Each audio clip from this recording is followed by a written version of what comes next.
situation out here. By 1750, black folk peaked out. The population of blacks in America got up to 34%. And then the white society got very scared with that. They said, with that kind of number in this country, there's a possibility that blacks might get together with Indians.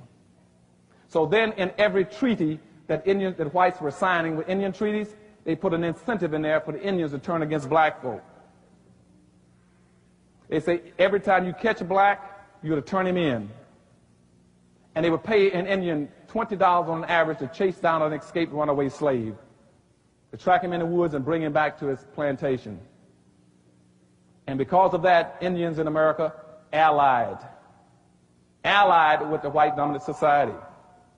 And I keep hearing blacks bragging about the fact how much Indian blood they got. Indians were not your friends in history.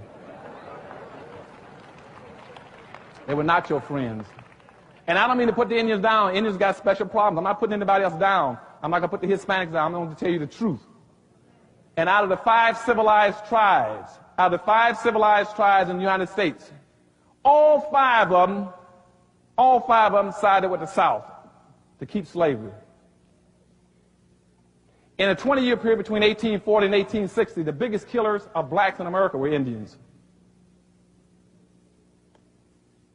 And see, the Indians then, so that's what they were trying to get, that kind of an ally between whites and Indians, so that blacks could not ally with them. And that's why every civilized tribe was a slave trader. Indian tribe was a slave trader and a slave owner.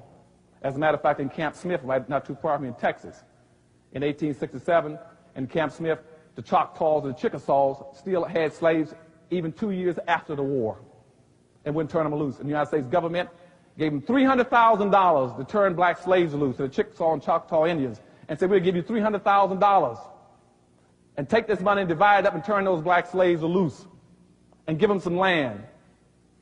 And they never, by 2 years later in 1869, blacks were coming to Washington saying the Indians never gave them anything.